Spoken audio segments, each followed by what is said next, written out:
நீதிமன்றம் தெள்ள தெளிவா சொல்லுது, இவருக்கு நீங்க நல்லது பண்ணலன்னா நீங்களாம் எதுக்கு இருக்கீங்கன்னு கேட்குது. அதற்கு பிறகு ஐயா தப்பாகி போச்சு, மன்னிச்சிருங்க, நாங்க நீதிமன்றம் என்ன சொல்லுதோ அதை கேட்குறோம்னு சொன்னாங்க. ஆனா இன்னி வரைக்கும் அந்த ஞானப்பிரகாசம்ங்கிறவர் நல்லா இருக்காரா, அவருக்கு கொடுக்க வேண்டியது கிடைத்து விட்டதா அப்படிங்கிறத பத்தி எந்த செய்தியும் உங்ககிட்டயும் எங்ககிட்டயும் இல்லை.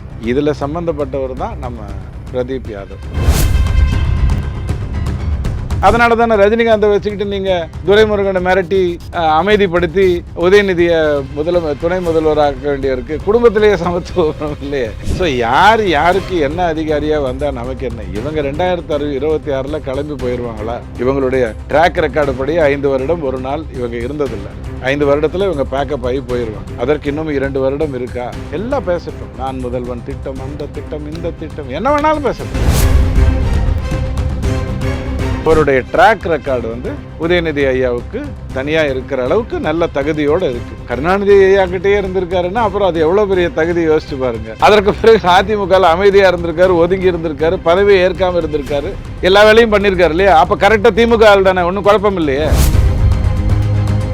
துரைமுருகன் கிட்ட என்ன கேட்கறாங்களாமா, கனிம வளத்தை விட்டு கொடுத்துட்டீங்கன்னா அவங்களை துணை முதல்வர் ஆக்குறேன். ஐயோ, கனிம வளத்தை விட்டு கொடுத்துட்டா நான் எப்படி துணை முதல்வராகி என்ன பிரயோஜனம்? அதுக்கு என்ன கனிம வளமே இருக்கட்டும். ஏன்னா கோடி, பல ஆயிரம் கோடி.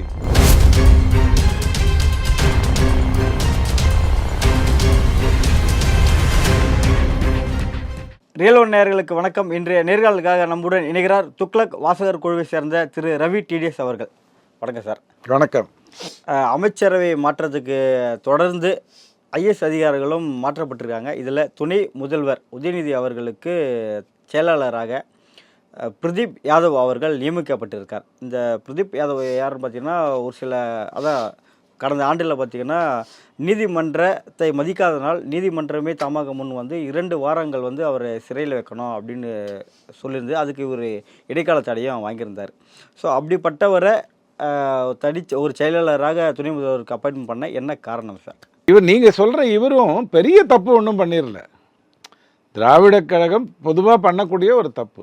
40 வருடம் ஒருத்தர் சர்வீஸில் இருந்திருக்காரு, ஞானப்பிரகாசம்னு ஒருத்தர், கூட்டுற தொழிலாளி. அவருக்கு வர வேண்டிய பணம் வரல. தமிழ்நாடு பூரா ஒரு ஜீவோவை போட்டு இப்படி இருக்கிறவங்களுக்கெல்லாம் இப்படி கொடுக்கணும்னு சொல்லிட்டாங்க. அப்படி இருக்கிற இவருக்கு கொடுக்கல. அதை கோர்ட்டுக்கு இவர் போறாரு, நீதிமன்றத்துக்கு போறாரு. நீதிமன்றம் தெள்ள தெளிவா சொல்லுது, இவருக்கு நீங்க நல்லது பண்ணலன்னா நீங்களாம் எதுக்கு இருக்கீங்கன்னு கேட்குது. அதற்கு பிறகு ஐயா தப்பாகி போச்சு, மன்னிச்சிருங்க, நாங்கள் நீதிமன்றம் என்ன சொல்லுதோ அதை கேட்குறோம்னு சொன்னாங்க. ஆனால் இன்னி வரைக்கும் அந்த ஞானப்பிரகாசம்ங்கிறவர் நல்லா இருக்காரா, அவருக்கு கொடுக்க வேண்டியது கிடைத்து விட்டதா அப்படிங்கிறத பற்றி எந்த செய்தியும் உங்ககிட்டயும் எங்ககிட்டயும் இல்லை. இதில் சம்மந்தப்பட்டவர் தான் நம்ம பிரதீப் யாதவ். ஒரு 1000 ரூபாய் ஃபைன் வச்சாங்க. நேர்மையானவனுக்கு 1 ரூபாய் ஃபைன் வச்சா கூட அவன் துடிச்சிருவான், அதை எதிர்ப்பான். நான் கரெக்டாக தானே பண்ணேன் அப்படின்வான். சரி, நல்லதாக போச்சு, 900 கோடி தானே அப்படின்ட்டு ஜெகத் ரட்சகன் மாதிரி விட்டுற மாட்டான். பட் ஐஏஎஸ் அதிகாரி அப்படி இல்லை, அன்றைக்கி தூங்கியிருக்க மாட்டார். ஆனால் அரசு இப்படித்தான். திமுக அதிமுக அரசு இவ்வளவுதான். நீங்கள் யாரை கொண்டு வந்திருக்கீங்க அப்படின்னா, அவர் ஓகே சமத்துவம் கொண்டு வந்தார், அந்த திட்டம் கொண்டு வந்தார், இந்த திட்டம் கொண்டு வந்தார். தமிழ்நாட்டில் எத்தனையோ திட்டம் வந்திருக்கு. திட்டம் நிலைச்சிருக்கான்னு கேட்டால் எனக்கு தெரியாது. நானும் நீங்களும் வாங்கின சட்டை மாதிரி ஒரு முறையும் தீபாவளிக்கோ பொங்கலுக்கோ பிறந்த நாளைக்கோ நம்ம போய் ஒரு சட்டையை வாங்கும்போது பியூட்டிஃபுல் அப்படின்னு வாங்குவோம். 1 வருஷம் கழித்து அந்த சட்டைக்கு ஒரு மரியாதை இருக்காது. அந்த மாதிரி இவங்க திட்டம் கொண்டு வந்துக்கிட்டே இருப்பாங்க. அவங்கள வாழ வைத்த திட்டம், இவர்களை வாழ சமத்துவபுரம் திட்டம் கொண்டு வந்தாங்களா இல்லையா? அதுக்கப்புறம் ஏன் அதை செயல்படுத்தலை? சமத்துவம் வந்துருத்தா? சாதிகளை ஈவே ராமசாமி ஐயாவே ஒழிச்சிட்டு போயிட்டாரு. இவங்க போய் எங்கேருந்தோ அதை தொலைச்சி தேடி எடுத்துக்கிட்டு ஒரு சமத்துவபுரம் பண்ணாங்க. அதை கொண்டு வந்ததில் முக்கிய பங்கு நம்ம பிரதீப் யாதவ்ங்கிற அதிகாரிக்கு இருக்குது, நான் இல்லைன்னு சொல்லலை. ஆனால் இன்றைக்கி சமத்துவபுரம் இருக்கா? குடும்பத்திலேயே இல்லையே. அதனால தானே ரஜினிகாந்தை வச்சுக்கிட்டு நீங்கள் துரைமுருகனை மிரட்டி அமைதிப்படுத்தி உதயநிதியை துணை முதல்வராக்க வேண்டியிருக்கு. குடும்பத்திலேயே சமத்துவம் இல்லையே. ஸோ இது எல்லாமே செய்திகளாக கேட்டுக்கொள்ளுங்கள். என்னை பொறுத்த வரைக்கும் இதுக்கு பின்னாடி இருக்கிற முக்கியத்துவத்துக்குள்ளே போகாதீங்க. அந்த அமைச்சர் அந்த முத்திரையர் அதனால் கொண்டு வந்தோம், இந்த அமைச்சர் இவர் பறையர் அதனால் கொண்டு வந்தோம், இவர் கல்லர்னு கொண்டு வந்தோம். ஒரு மண்ணும் கிடையாது. நோட்டு கொண்டு வந்தவனுக்கு தான் கொடுத்துருப்பாங்க, நிறைய கொண்டு வந்தவனுக்கு கொடுத்துருப்பாங்க. நிறைய கொண்டு வரக்கூடிய வாய்ப்பு இருக்கிறவனுக்கு அமைச்சராக்கியிருப்பாங்க. அதுக்கு பின்னாடி தேடுவாங்க, என்ன பண்ணலாம், இது பெரிய பெருச்சாளி, பெரிய பெருச்சாளியில் ஒன்று வந்திருக்கிறது, இன்னொன்று தேடுவாங்க, இல்லை அவ்வளோ இல்லைங்க, இது சின்ன பெருச்சாளியில் ஒன்று வந்திருக்கிறது. அதுக்கு பின்னாடி சாதி மதம் மண்ணாங்கட்டி. ஒரு ஆட்சியல் சம்பந்தப்பட்டு வரும்பொழுது அங்கே நீங்கள் எதையுமே பார்க்கக்கூடாது, திறமை மட்டும்தான் பார்க்கணும். அமைச்சரில் யாருக்காவது இந்த பிரதீப் யாதவ் துணை முதல்வர் உதயநிதி இவரோட செயல்பாடு 2 பேரும் சேரும்போது இவரோட செயல்பாடு எப்படி இருக்கும்? தமிழ் நல்லா இருக்கணும். ஏன்னா கருணாநிதி ஐயா கிட்டே ஒர்க் பண்ணியிருக்காரு, 96 2001 வரைக்கும் ஒர்க் பண்ணியிருக்காரு. அப்புறம் அதிமுகவில் வேற இருந்திருக்காரு. அவர் இங்கேருந்து ஓடி போகல. ஒரு சர்க்கிள் இப்போ திமுக ஒப்பிடும்போது பார்த்தீங்கன்னா உழவர் சந்தை, சமத்துவபுரம், கால்நடைகளுக்கு உண்டானது, இது போல சிறப்பான திட்டங்களை கொண்டு வந்ததில் முக்கிய ஆளாக அவர் கருதப்பட்டிருக்காரு. ஆனால் அதிமுகவில் கல்வி செயலாளராக இருக்கும்போது பார்த்தீங்கன்னா 5வது 8வதுக்கு பொதுத் தேர்வு கொண்டு வரணுன்றது கொண்டு, ஆனால் பெட்ரோல் பெரிய மத்தியில் ஒரு பெரிய ஒரு எதிர்ப்பை ஏற்படுத்தி மறைமுகமாக நீங்கள் என்ன சொல்கிறீங்கன்னா, அவர் ஏறத்தாழ திமுக ஆளுங்க அதை இந்த பங்காளிகள் எப்படியோ கண்டுபிடிச்சி அவரை ஒரு ஓரமாக ஒதுக்கி வச்சுருந்தாங்க. இப்போ திருப்பி இவங்க வந்துட்டாங்க. அதை தான் நீங்கள் மறைமுகமாக கேள்வியில் கேட்குறீங்க, நான் நம்புகிறேன். அதுதானே உண்மை. பங்காளிகளுக்குள்ளே என்ன பண்ணிப்பாங்க, உன்னை தெரியுமுடி அப்படி சொல்லிவிட்டு அதுக்கேற்ற மாதிரி ஒதுக்குவாங்க. சேர்த்துக்கிறதா இருந்ததுன்னா சரி ஓகே, ரெண்டுத்துக்கும் கரெக்டாக ஒர்க் பண்ணுறவருன்னு சேர்த்துப்பாங்க. இது அவலங்களின் உச்சம். இதெல்லாம் நீங்கள் பார்த்துட்டு இருக்கிறதோ, இதெல்லாம் பேசுகிறதோ, இப்படிப்பட்டவர்கள் எல்லாம் ஒரு அதிகார வர்க்கத்துக்குள்ளே வர்றதோ, அவர் அதை செய்தார் இதை செய்தார் அப்படின்னு சொல்கிறதோ. நீங்கள் சொன்ன எத்தனையோ திட்டங்கள்லாம் சொன்னீங்கல்ல, அதெல்லாம் இன்றைக்கி நிலைமை என்ன? இப்போ சந்தை எடுத்து, இல்லை உழவர் சந்தை இருக்கு, உழவர் சந்தை இருக்கு, ஆனால் உழவர்கள் அங்கே போகிறது இல்லை. ஏன்? அங்கே கூண்டாஸ் உட்காந்துருக்கான். நீங்கள் போங்க, உழவர் சந்தைக்கு போங்க. உழவர் சந்தை யாருக்கு ஒதுக்கப்பட்டிருக்கோ அவங்களுக்கு இருக்காது. இல்லை திமுக ஆட்சி வந்து மறுபடியும் ஓப்பன் பண்ணிட்டேன்னு சொல்கிறாங்க. ஓப்பன் பண்ணாங்க. யாருக்கு ஒதுக்கினாங்களோ அவர் அங்கே இருக்க மாட்டாங்க, அது வேற ஆளுக்கு போயிடும். அவங்க ஊதியம் வாங்குறவங்க வந்துடுவாங்க, ஊழியம் செய்கிறவங்க வந்துடுவாங்க, சிலர் குண்டாஸ் கலந்துப்பாங்க, அவனை அமுச்சு விட்டுருவாங்க. யாருக்கு கொடுக்கப்பட்டதோ அந்த ராமசாமிக்கோ முத்துசாமிக்கோ அவனுக்கு கிடைக்காது, அவங்ககிட்டேருந்து இவங்க வாங்கிடுவாங்க. உழவர் சந்தைக்கு நீங்கள் இப்போ போங்க, அவனுடைய ஒரிஜினல் அந்த கடை அவனுடைய பேரில் தான் முதல்ல இருந்துதான்னு பாருங்கள். வாங்கி விற்கிற மாதிரி இந்த ஸ்லம்போடெல்லாம் வீடு வாங்கிட்டு அடுத்தவனுக்கு விற்றுருவாங்கல்ல, சேட்டுக்கு விற்றுருவாங்கல்ல, அந்த மாதிரி வேலையை தான் உழவர் சந்தையெல்லாம் பண்ணுவாங்க. அதனால தான் நீங்களும் நானும் உழவர் சந்தைக்கு போகிறதில்ல. ஏன் போகிறதில்ல அப்படின்னா, அங்கே அவன் அந்த குண்டாஸ் உட்காந்துருக்கான், அவன் இப்போ நல்ல பெரிய பவுன்சர்ஸ் எல்லாம் உட்காந்துருப்பான், அவன் வந்து என்ன விற்கிறானோ அதுதான் ரேட்டு. அதனால தானே காய்கறி விலை இன்னைக்கு 80 ரூபா வரைக்கும் வந்து நிற்கிது. நான் சொல்ல புரியுதுங்களா? எந்த திட்டமுமே கருணாநிதி ஐயா ஒரு திட்டத்தை அறிவிச்சாருன்னு சொன்னால் பிரம்மாண்டமாக இருக்கும். எவ்வளோ பெரிய விழா அவர் கொடுத்துட்டார், இனி நாடு வாழ்ந்துருச்சு. அடுத்த மாதம் அது காணாமல் போயிடும். 10 ரூபாய்க்கு ஒரு ஹோட்டல்லையும் ஏழைகளுக்கு சாப்பாடு போடணும். கருணாநிதி ஐயா கொண்டு வந்த திட்டம் இந்த அம்மா உணவகத்துக்கு முன்னாடி, தெரியுமா உங்களுக்கு? எல்லா ஹோட்டல்லையும் தனியாக ஒரு இடத்த வச்சு 10 ரூபாய்க்கு கொடுக்கணும். பெரிய விழா எடுத்துட்டாங்க. 10 ரூபாய்க்கு உணவு கொடுத்த கருணாநிதி அவர்களே எவ்வளோ போட்டாங்க. 4 நாள் 5 நாள் நடத்தினாங்க. 2 மாதம் 3 மாதம் சில பேர் தாக்கு பிடிச்சாங்க, 4 மாதம் 5 மாதம் தாக்கு பிடிச்சாங்க, அப்புறம் விட்டுட்டாங்க. இவ்வளவு தான் இவங்களுடைய லட்சணம். ஸோ யாருக்கு என்ன அதிகாரியாக வந்தால் நமக்கு என்ன? இவங்க 2026 கிளம்பி போயிடுவாங்களா? இவங்களுடைய ட்ராக் ரெக்கார்டு படி 5 வருடம் ஒரு நாள் இவங்க இருந்ததில்லை. 5 வருடத்தில் இவங்க பேக்கப் ஆகி போயிடுவாங்க. அதற்கு இன்னும் 2 வருடம் இருக்கா?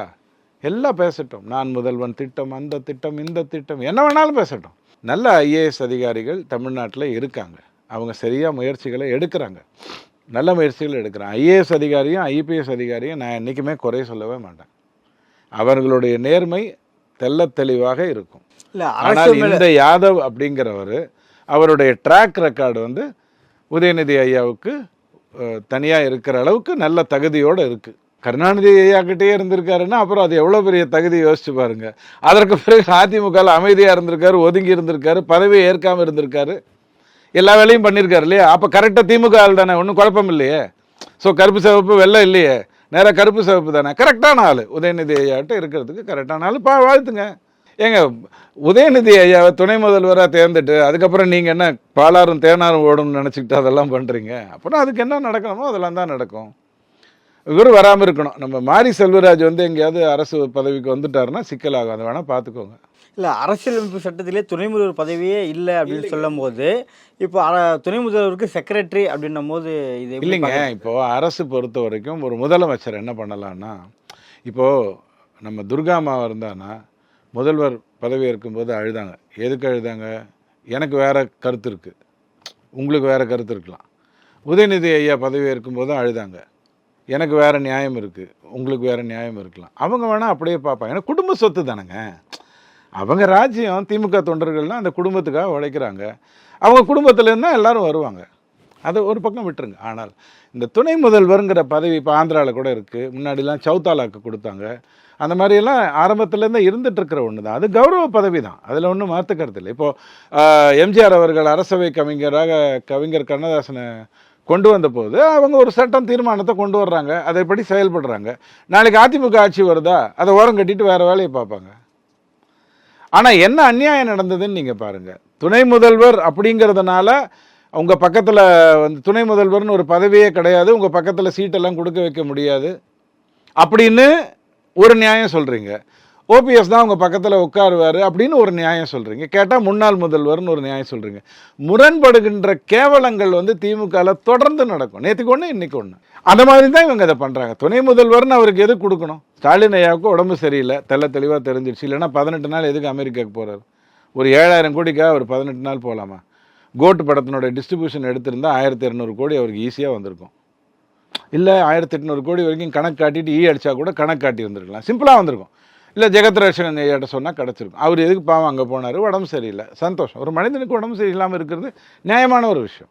ஸோ தம்பி நீ பார்த்துக்கப்பா, எப்படியும் நீ தான் வரப்போகிற, தமிழ்நாட்டினுடைய தலையெழுத்து அதுதானே, நீ வரப்போகிற. உதயநிதி உணர்ச்சி வசப்பட்டு இன்ப நிதி வேணால் அனுப்பி, அவ்வளோலாம் பண்ணிடாத. துரைமுருகன் தான் இப்போ கோவப்பட்டார், அப்புறம் 10-15 பேர் கோவப்பட்டுருவாங்க. கனிமொழிக்கு பயங்கரமாக கோவம் வந்துடும். அதனால் அது பண்ண நீயே இருந்துக்கோ, நான் டைரெக்டாக முதலமைச்சராக வந்துடுறேனே. அதெல்லாம் கிடையாது, எங்கள் அப்பாவே அப்படி பண்ணதில்லை. பாம்பின் கால் பாம்பரியும். எங்கள் அப்பாவே அவர் இருக்கிற வரைக்கும் என்னை வந்து முதல்வராகவோ அல்லது தலைவராகவோ ஆக்கலை, அப்போ நானும் பண்ண மாட்டேன். இதெல்லாம் சம்பந்தமே இல்லாத விஷயம்.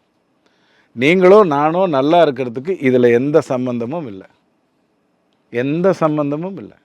இல்லை, திமுகவில் மீதம் இருக்கிற இன்னும் 1.5 ஆண்டு காலம் ஆட்சி தான் இருக்குது. இப்போ என்ன மாதிரி திட்டத்தை வகுத்து கொடுத்ததாக பிரதீப் யாதவ் துணை முதல்வர் செயலாளராக இல்லை பரவாயில்லைங்க. அதாவது இது வந்து ஒரு அரசோடைய உரிமை. ஒரு ஆட்சியில் இருக்கிறவங்க யாரை வைத்துக்கொண்டு எப்படி இல்லை அவர் கொடுக்கக்கூடிய ஒரு சில திட்டங்கள் உதயநிதிக்கு ஒரு ஏற்றத்தை கொடுக்கும், இல்லை சர்க்கிளாக இருக்கும். இது வரைக்கும் கொடுத்தது உங்களுக்கு எனக்கு என்ன ஏற்றத்தை கொடுத்தது? திட்டம் உதயநிதிக்கா கொடுத்தாரு? திட்டம் கருணாநிதி ஐயாவுக்கா கொடுத்தாரு? அவர் அந்த ஆட்சியில் கொடுத்தாரு அப்படி தானே சொல்கிறாங்க. கொடுத்தாரு, உங்களுக்கு எனக்கும் தானே கொடுத்தாரு. அந்த திட்டமெல்லாம் உங்களுக்கு எனக்கும் தானேங்க. அதில் ஒன்றும் வேலை ஆகலைல்ல, அது முடிஞ்சு போச்சு. நேற்றுக்கு வரைக்கும் ரிக்ஷாக்காரன் படம், இன்னைக்கு கடைசி தினம். நாளைக்கு வந்து அரசியலங்குமரி படம், நாளன்னைக்கு கடைசி தினம். படம் பாருங்கள், ஜாலியாக இருங்க. அதை விட்டுட்டு இதில் வச்சுக்கிட்டு ஏதோ நானும் நீங்களும் உருப்படுற மாதிரிலாம் பேசிக்கிட்டு இருந்தால் என்ன அர்த்தம்? அவங்க சொன்ன எந்த திட்டத்திலையாவது யாராவது முன்னுக்கு வந்திருக்காங்களா? நான் முதல்வன் திட்டம், அது மத்திய அரசனுடைய திட்டம். அதே மாதிரி இல்லந்தோறும் மருத்துவம், யாருக்கு இதெல்லாம் கேட்குறாங்க? இவங்களுடைய ஆட்களை அனுப்புவதற்காக.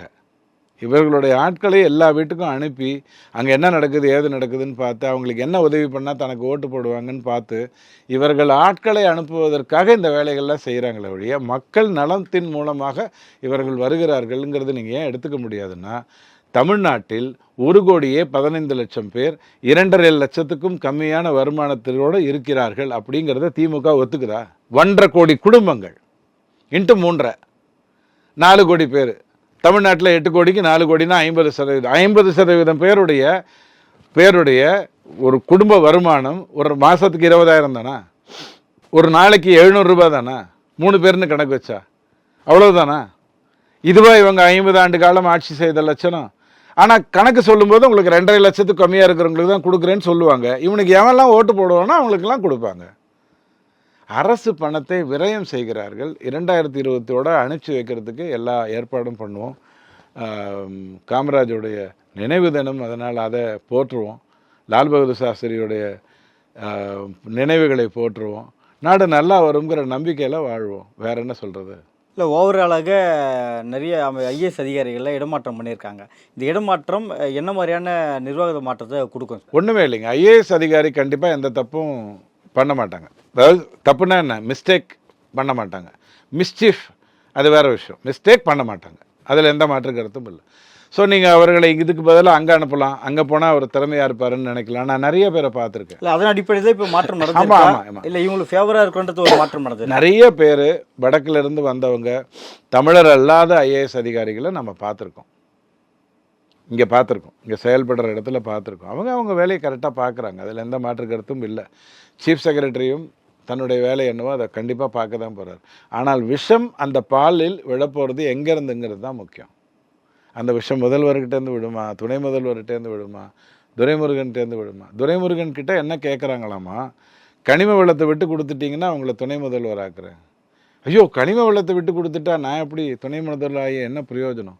அதுக்கு என்ன கனிம வளமே இருக்கட்டும். ஏன்னா கோடி, பல ஆயிரம் கோடி கேட்டாங்க. கேட்டதை வச்சு நான் சொல்கிறேன், நான் ஒன்றும் பக்கத்தில் இருந்து பார்க்கல.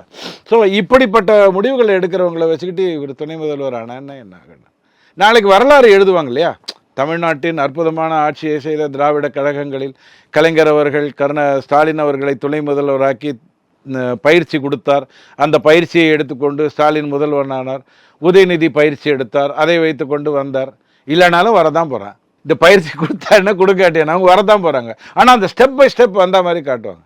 தேர்தலுக்கு முன்னாடி என்ன சொன்னாங்க, என் பையன் அரசியலுக்கே வரமாட்டான், ஏன்னா அவன் சினிமாத்தில் சுற்றிக்கிட்டு இருந்தான், வரமாட்டான். அப்புறம் வந்துட்டான். தேர்தலெல்லாம் நிற்கிறவர், பதவிகள் எல்லாம் சீனியருக்கு தான் கொடுப்போம். தமிழக திமுகவில் எத்தனையோ அறிஞர்கள் இருக்கிறார்கள். அப்புறம் பதவியை தூக்கி கொடுத்தாச்சு. இப்போ அண்ணன் 3வது நிலைமையில் இருக்கார். நடுவில் துரைமுருகன் மட்டும் ஏதோ பாவம் பதவிக்காக ரஜினிகாந்தை கூப்பிட்டு வந்து பேச வைக்கிற அளவுக்கு நடுவில் உட்காந்துருக்காரு. இதெல்லாம் ஜாலியாக ரசிச்சுட்டு போகும். இல்லை, துரைமுருகன் கிட்டே கேட்டால் தான் அந்த கனிம வளத்தை தரணுமா? இவங்களே பறிக்க முடியாதா? இல்லை, அப்படியெல்லாம் பறிச்சுட்டா அப்புறம் அவருக்கு ஏகப்பட்ட ரகசியம் தெரியுமில்ல. ஏங்க, ஒரு நல்லவர்கள் மத்தியில் உட்காந்துக்கிட்டு இந்த பாருங்க, நீங்கள் அங்கே போனால் தான் நல்லது, வேறு வழி இல்லை அப்படின்னு சொல்லலாம். ஏன்னா நீங்கள் எந்த தப்பும் பண்ணலை, அந்த ஆளும் எந்த தப்பும் பண்ணலை. அப்போ அவன் மறுத்தான்னா இவங்க அதிகாரப்பூர்வமாக சொல்லலாம். நீங்கள் ஏகப்பட்டதை பண்ணியிருக்கீங்க, அவர் ஏகப்பட்டதை பார்த்துருக்காரு. நீங்கள் அப்படியே டபக்குன்னு பறித்து விட்டிங்கன்னா அவர் சும்மா இருப்பாரா? அவர் வெளியில் போய் ஏக்நாத் சிண்டேவ் ஆகிட்டாருன்னா என்ன பண்ணுவீங்க? அவர்கிட்டையும் நல்ல கொழுத்த பணம் இருக்குல்ல, லட்சம் கோடிகள்லாம் அவர்கிட்டையும் இருக்குல்ல, அவர் சும்மா இருப்பாரா? அதனால தான் நான் ரஜினிகாந்தை கூப்பிட்டு வரீங்க. பாவம் அரசியலே பேச மாட்டேன், ஐயோ நான் அரசியல்லாம் பேச மாட்டேன், எங்கிட்ட அரசியல் கேள்வியெல்லாம் கேட்கக்கூடாதுன்னு ரஜினிகாந்த் வீராப்பா பேசினார். எனக்கு ரொம்ப சந்தோஷமாக இருந்தது. ஐயா, எனக்கு இதுதான் ஏன் பிடிக்கும், நான் உங்கள் 44 வருட ரசிகன், நீங்கள் அரசியலுக்கு வரக்கூடாது அப்படின்னு நாங்கிற திமுக கட்சி கூட்டத்தில் போய் உட்காந்துக்கிட்டு இவங்களுக்கு ஜோடி சேர்த்து விடுறாரு. அவர் தான் இருக்காரு பண்ணுறதுக்கு, இவங்களுக்கு ஊழியம் செய்கிறதுக்கு தான். நான் எத்தனையோ பேர் இருக்காங்களே திமுக, காசு எத்தனை லட்சம் கோடி காசு வச்சுருக்காங்க, என்ன வேணாலும் பண்ண முடியும் அவங்களால. ஆக நம்ம காந்தியை போற்றுவோம், காமராஜை போற்றுவோம், கக்கனை போற்றுவோம், நாளைக்கு அண்ணாமலை வருவார்ன்ற நம்பிக்கையை வச்சுப்போம். நாடு ஆனால் நல்லாயிருக்கும். நாட்டில் காங்கிரஸோ ராகுல் காந்தியோ வருவதற்கு எந்த சாத்தியங்களும் இல்லை. அவங்க எடுத்துக்கிட்டு அந்த 1 லட்ச ரூபா முயற்சியை ஊற்றி மூடிக்குச்சு. அடுத்த வாட்டி போய் 5 லட்சம் ரூபா கொடுக்குறேன்னா சொல்லுவாங்க, வாய்ப்பு இல்லை. ஸோ அதனால் நாடு நல்லா இருக்குங்கிற நம்பிக்கையில் நம்ம வாழ்வோம் என்னை பொறுத்த வரைக்கும். பட் புதுசாக பதவியை ஏற்றிருக்கிற IAS IPS அதிகாரிகளுடைய நேர்மைங்கிறது உண்மையிலேயே நியாயமாக இருக்கும், ரொம்ப தெளிவாக இருக்கும். நடப்பு அரசு குறித்து பல்வேறு கருத்தில் இப்போ மிக்க நன்றி சார்.